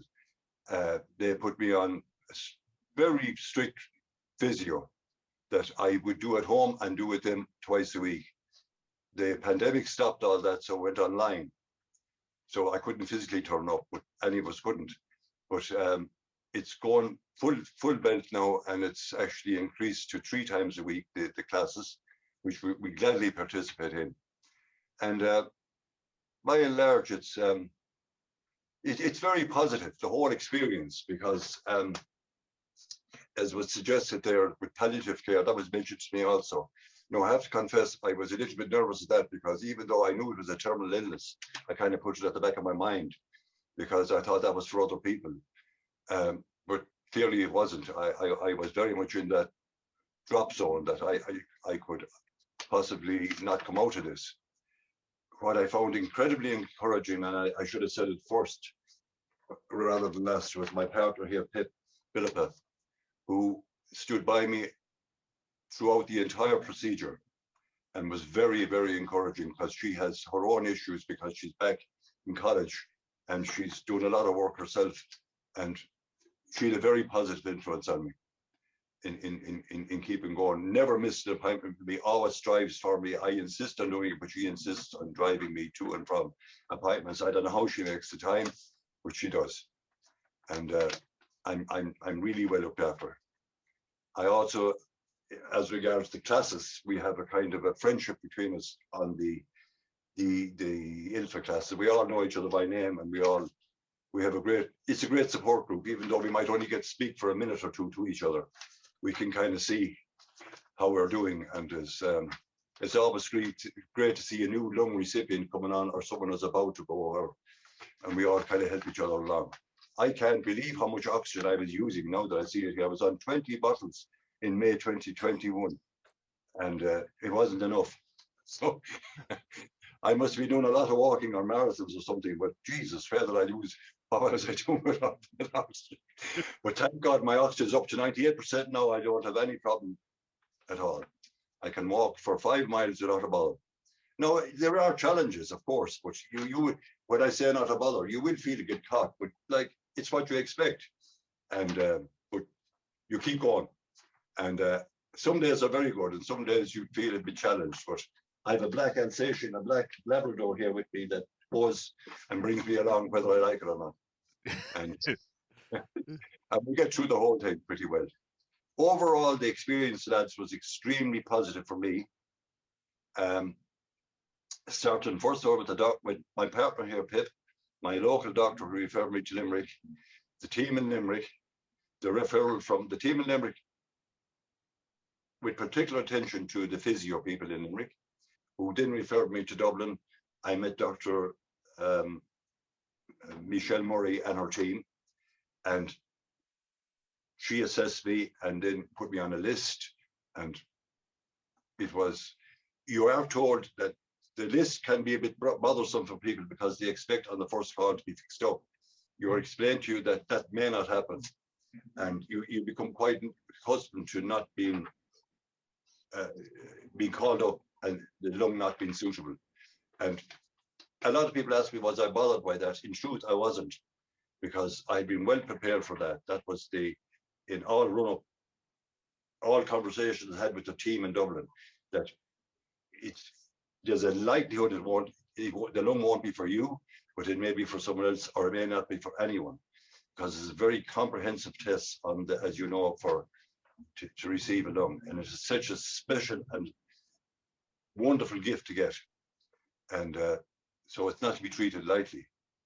And I do recall coming down after a few call-ups and having tea and sandwiches at Junction 14 in Mayfield on the way home.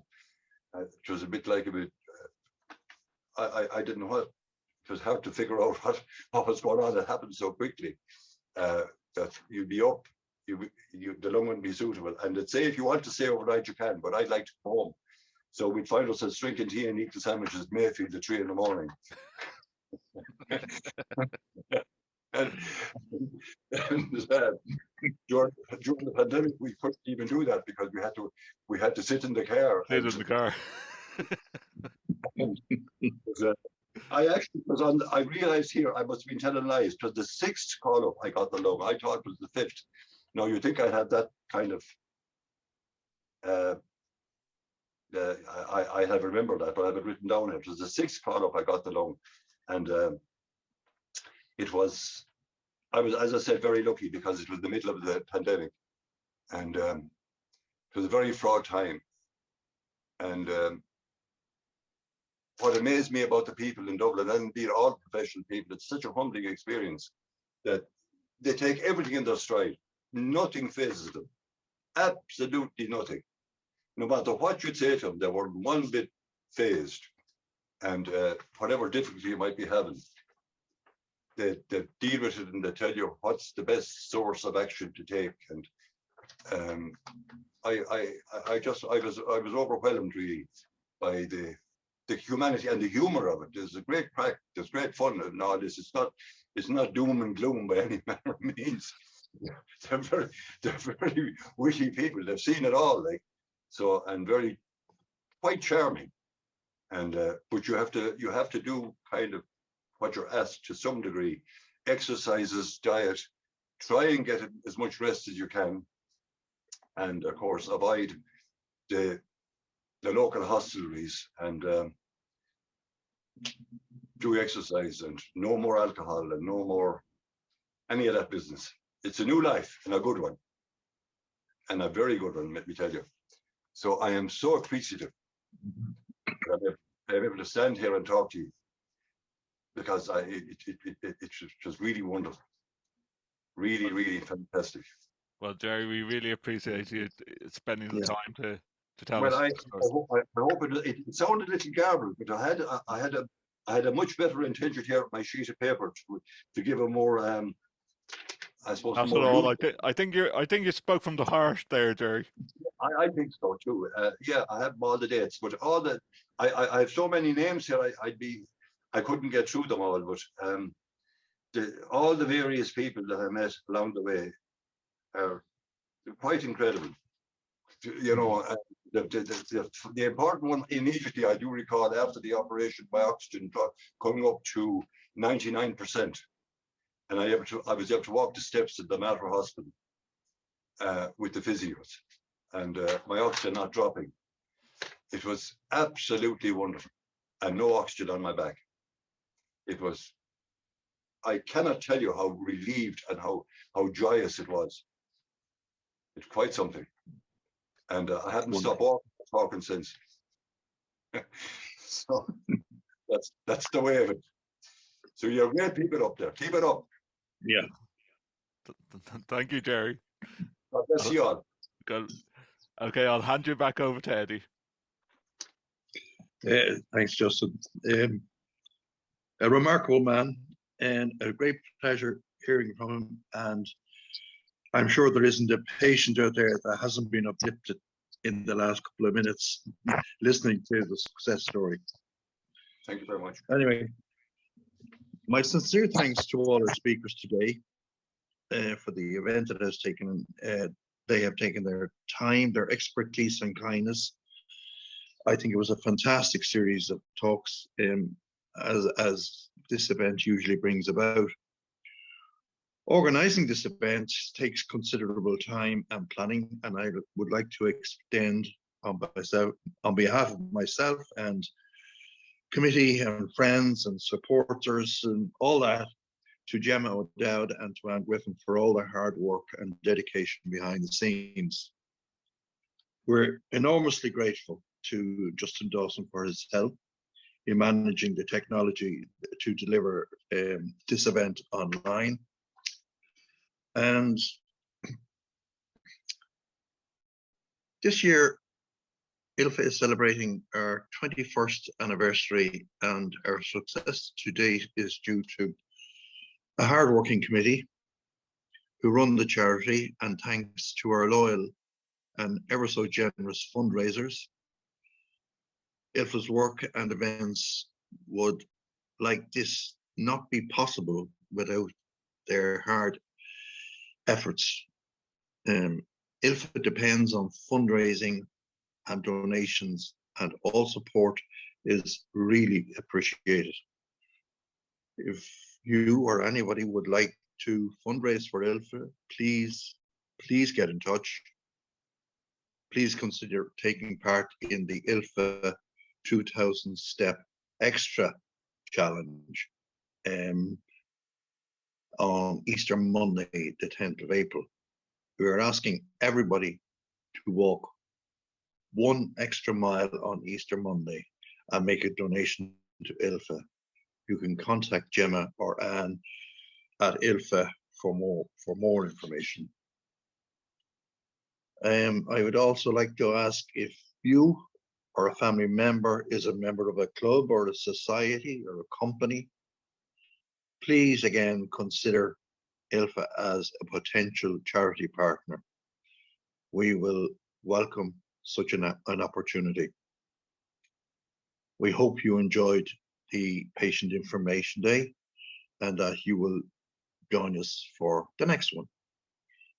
Thank you all for being with us. Wishing you a lovely weekend, a happy Easter, and stay safe. Slán.